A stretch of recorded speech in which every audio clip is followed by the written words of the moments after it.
Samantala, isang batang lalaki na papauwi na sana mula eskwelahan ang pinaghahanap ng kanyang pamilya. Nahuli pa ang bata na sinabayan ng isang binatilyo ilang sandali bago siya nawala. Nakatutok si Bernadette Reyes.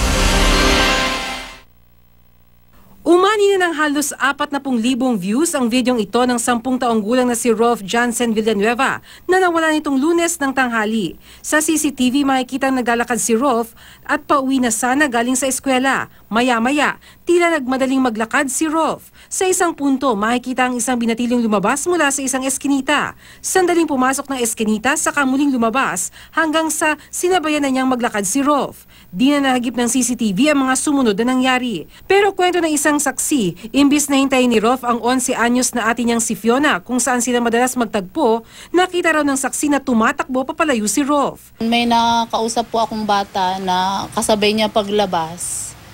And then pag sabi nung bata paglabas daw ng gate, nagtatakbo yung bata. Baka sa gate pa lang may naghinga niyo sa kanyang. Di pa rin natatagpuan si Rolf kaya ang kanyang pamilya nangangabang baka may dumukot dito. Di na rin pumapasok na eskwela ang mga kapatid ni Rolf dahil sa takot sa nangyari. May kaaway ba siya sa school? Wala po. Sana bumalik ka na dito, Rolf, sa bahay. Kasi...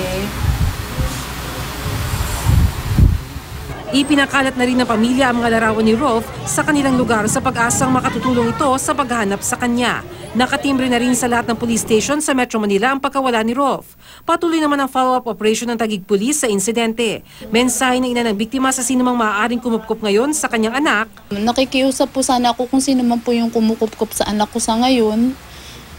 Baka pwede pong isurrender na lang sa barangay or kung hindi nyo po maihahatid sa amin kahit po sa mga otoridad. Na kung naririnig mo or nakikita mo kami ngayon, sana makiusap ka na ihatid ka dito. Bernadette Reyes, Nakatutok, 24 Oras.